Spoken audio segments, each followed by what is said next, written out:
critical focus on the Nigerian economy, we see the bigger picture. New Nigeria-India trade. Business Express on Smooth 98.1.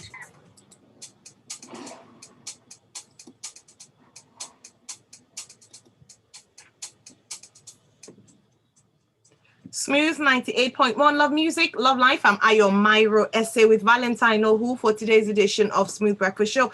It's time for Business Express 981 and Rotus is here. Good morning, Rotus. How are you today? Fine, thank you, Ayo. Good morning to you. Good morning to all our listeners and viewers. Great to be here. Excellent. Great to have you on the show. Talking about viewers, you can go on to our YouTube channel and watch us live. YouTube is youtube.com/smooth981FM Lagos. And you can also send us your comments using the chat box option on our YouTube live. If you prefer to use WhatsApp, if you're listening to us on radio or your device on our app, you can go onto our WhatsApp platform 0809 444 0981. That's 0809 444 0981. Today, we're going to be looking at Osinbajo, the federal government promising to grow Nigeria's leather industry, projecting the fact that it can contribute significantly to our economy, to our 70% actually to Nigeria's earnings, amongst others. Rotus, please take us through these stories. Yeah, so was this, well, it's a shame. I don't know. I seem to be getting on the vice president's case lately because, all he seems to do is just show up, or I don't even know if he was here physically. I think he was represented by one of his aides. But this was at the inauguration of a leather production policy for Nigeria, and then he reels out a number of stats.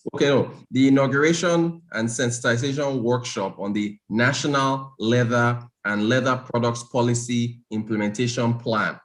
There's always a plan. The numbers he puts out: $1 billion by 2025, $700,000. He got that from the NESG. Nigeria's Economic Summit Group. They said that back in, I think they said it either last year or even 2 years ago. So they whenever they implement these policies or these shops, they come out and say, well, this is the potential of this market. This is what it can do. And this, so he's coming out now and he's saying 700,000 jobs and $1 billion by 2025. Yeah, okay. The reality is that under the manufacturing sector, textiles, apparel, and footwear contracted by 4.53%. In fact, it's been in recession since the second quarter of this year. Okay, yeah, so there it is. So textile, apparel, if you're on YouTube and you're watching this right now, this is from the Bureau of Statistics. This is our Q1 2021 figures. Textile, apparel, and footwear under the manufacturing sector contracted by 4.53% in Q1. It contracted by 5.5% in Q4. Last time we saw growth was Q1 of 2020. There's even a chart that shows the contraction. So textile, apparel, in fact, the best performing sectors under manufacturing for Q1 2021 were cement and food, beverage, and tobacco, right? So look, you can put out all these promises and say that this is what this sector can do. But then the numbers say something different. Well, what are the challenges facing leather production? First of all, tanneries, where they get them from, I think in Kano and Kaduna, they export. Why would I try to struggle to sell stuff here in the domestic market when I can just export it? I hear people from, what is it now? From other countries, Gabon and so on, they visit like Aba, for example, and get a lot of shoes there. Aba's production capacity, I understand, for Nigeria is about estimated at 48 million. Meanwhile, Vietnam, with a country that is only a population of about 96 or so million, I hear they do about 760 million shoes. So there's an issue of being able to source the leather. Sourcing the leather is an issue because, I mean, if you can export it and quickly sell it out, you will. That's one issue. Two, there's smuggling, which I understand it's why the federal government closed the borders, but then they end up closing the borders. I haven't seen the benefits of the border. Benefits of it. What is accelerated double-digit inflation. So there's a smuggling issue, right, which is affecting the local market here. So one, you've got the issue of trying to source the leather. Two, you've got a smuggling issue. Three, you've got perception, right? Ayo, the shoes you're wearing right now, if they are leather, are they made in Nigeria? I can tell you that mine weren't, right? So no, they're not, unfortunately. So if you and we make good shoes here, we make good shoes, but you know, there's the same issue when you talk about the manufacturing sector and the challenges that the sector is facing. You know, power, get the roads, getting them from one end to the insecurity. You know, it's not enough to come out and say that, oh, this sector, you are parroting stats that have been already put out there years ago by an economic group, and then you're just repeating the same stats 2 or 3 years ago at a forum where you're telling people this is how much this sector can make. Since the 2 years that the National Economic Summit Group made that announcement and saying that we can do 1 billion by 2025 or 700,000 jobs. In the years since they made that announcement, what has been the improvement? Who that is listening to this program now can say that, okay, there's a place where I buy, I think it's FLP, finished leather products. Leather products, FLP, finished leather products. Who can say that there's somewhere they go and they get finished leather products from here and there? Look at our fashion. In fact, there's even another story here on textiles. I think we can lump them together. There's a exports economic. There's a special economic zone. Yeah, in Katsina. So the federal government. Here we go again. Federal government plans 70,000 jobs with Katsina Integrated Textile Park. Apparently, the federal government has spent about 500 million naira on this textile park, which is in Nigeria's export processing zone. An integrated textile and garment park in the special economic zone in Katsina. So now they're saying that these 70,000 jobs will be realizable once the park is quote unquote fully operational. Hey, Ayo, do you remember another park in the southern part of Nigeria that had a lot of potential, that a lot of money was sunk into and didn't? It begins with a T. Does anybody know what that?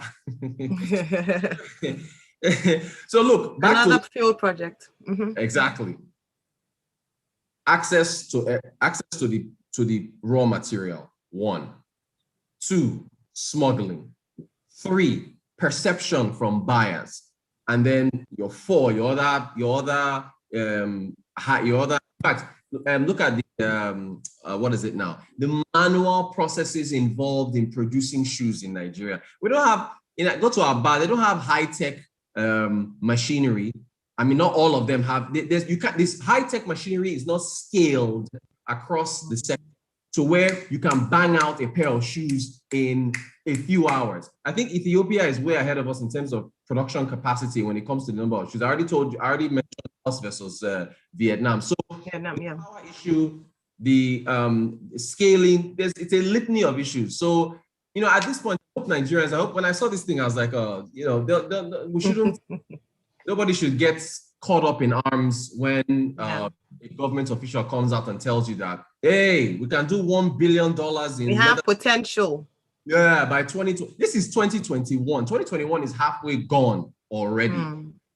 Why 6 months away from 2022? So you're saying that we're going to realize $1 billion from leather by 2025. Oh God, come on now. You have an election coming up in 2023. You're going to be campaigning all through 2022. Where is they don't. Which election does he have except he's planning to run for president? That this is their second term. Try what I'm saying is that the election is going to consume everything. Distract, right? Yeah.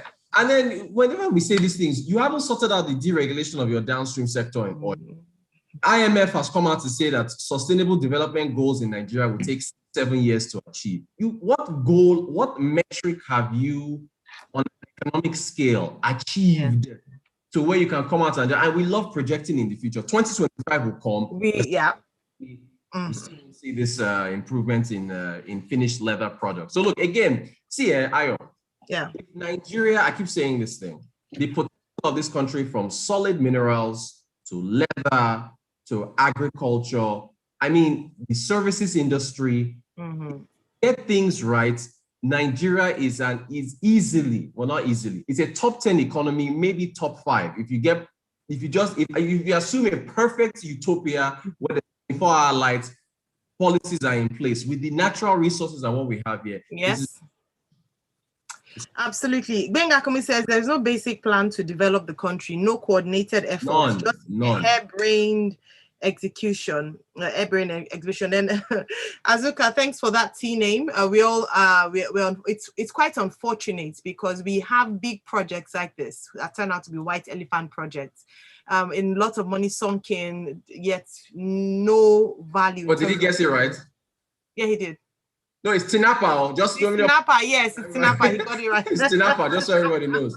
Remember Tinapa.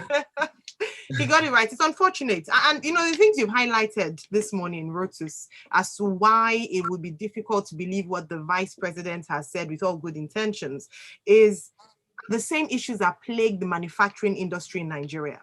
So across board, in terms of all these areas, these potential areas that you talked about that could be revenue generators for Nigeria, we have the fundamental problem of power.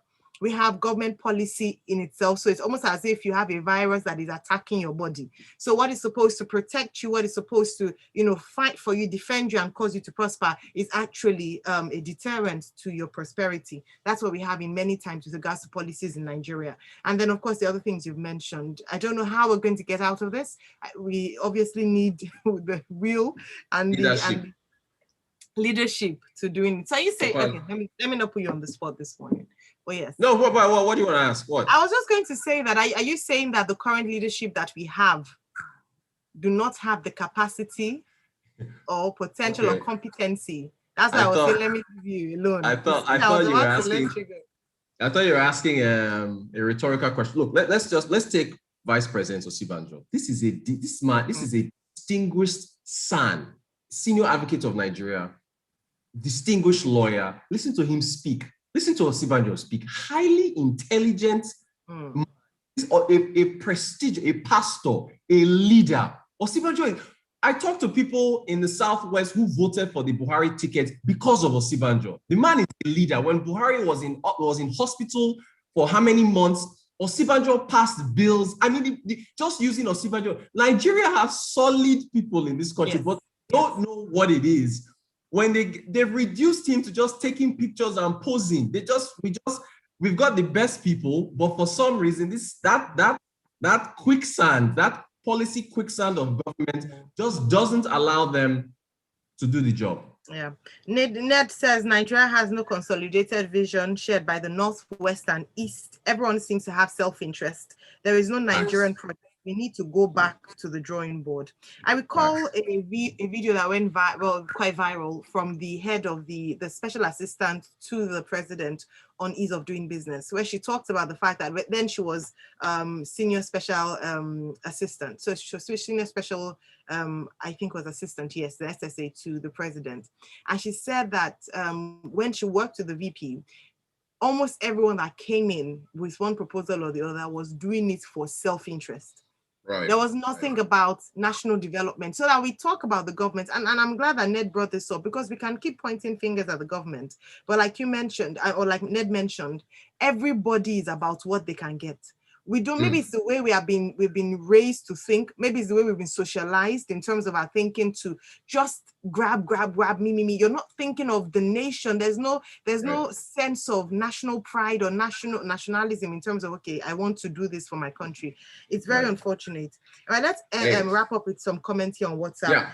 Yinka says, Rotus, drop it. VP are card and agent. They're both scam. At least they can't advise Malami in their WhatsApp group. Matthew says, on what assumption is the vice president basing his projections? Not good one. And Rotus broke that down for us earlier. Benga says, Nigeria shows you that in terms of developments, the devil is real and manifests. All right, on that note, we end today's show. Big thank you, Rotus. Thank you for, I wish you'd bring us news like this and would be excited at the potential that the leather industry industry has, but unfortunately, when the roadblocks have already mounted even before the idea has kicked off. So thank you very much indeed. Thanks, thanks for the messages. Rotus Thank you. is back this evening on Smooth. All right, everyone. Thank you so much for joining. Thanks for your comments and thanks for participating in the conversation today. Don't forget more participation throughout this morning. At 7:30, we bring you freshly pressed 981 detailed analysis of today's national news headline stories with our Lagos Talks 91 coming immediately afterwards at 8:10. And here you can participate, you can share your thoughts on some of the biggest stories making the headlines in Nigeria today. Thanks for listening with Ayo, Mairo-Ese, and Valentine. Oh, who enjoy Smooth with some smooth music lined up. Critical focus on the Nigerian economy. We see the bigger picture. Thank you.